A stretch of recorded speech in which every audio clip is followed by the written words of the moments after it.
From the moment she was born, Eve's life was not her own.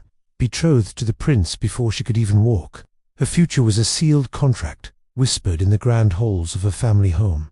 She was to be a princess, a queen, a symbol. But Eve carried a secret, a flicker of a life lived before, a memory of a time when she was powerful, unbroken, and unafraid.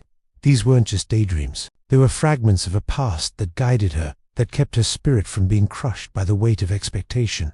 Now, on the eve of her 18th birthday, standing in that same grand hall, those memories blazed within her like a wildfire.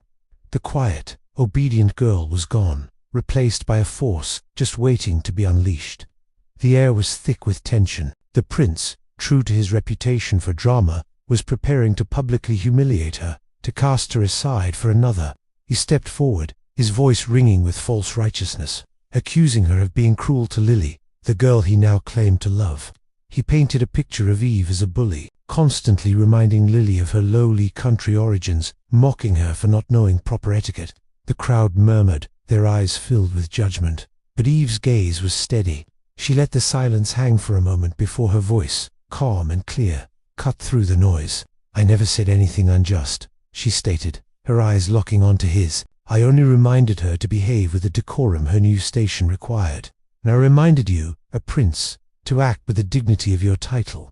Is upholding standards now considered cruelty?" The prince faltered. A flicker of doubt crossed his face, but he quickly extinguished it. He couldn't back down now. "You are too harsh, too mean," he declared, his voice rising. "I cannot marry someone so cruel." Eve's heart steeled itself. She had expected this, prepared for the engagement to be broken, but what came next was a blow she hadn't anticipated. "I hereby banish you from this kingdom," he roared. Panic, cold and sharp, threatened to overwhelm her. Banishment. How would she see her family, her friends, the life she knew, torn away in an instant?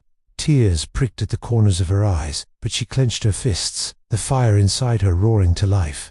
No, not today. She would not be broken. In that instant, everything changed. A powerful energy erupted from her, a storm contained for far too long.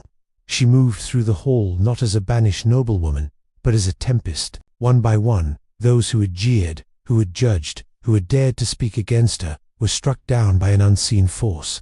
They collapsed, not dead, but silenced, their mockery turned to stunned silence on the floor. Her true friends watched in awe as she carved a path through the hypocrisy, sparing only them. From the back of the hall, another figure watched silently. The first prince, his expression unreadable as he observed the chaos and the incredible power Eve now wielded. When the last of her tormentors fell, the grand hall was eerily quiet. It was no longer a place of judgment, but a space she had claimed as her own. This wasn't just a graduation ceremony anymore. This was the day Eve took back her name, her honor, and her story, and it was only the beginning. Thank you so much for watching.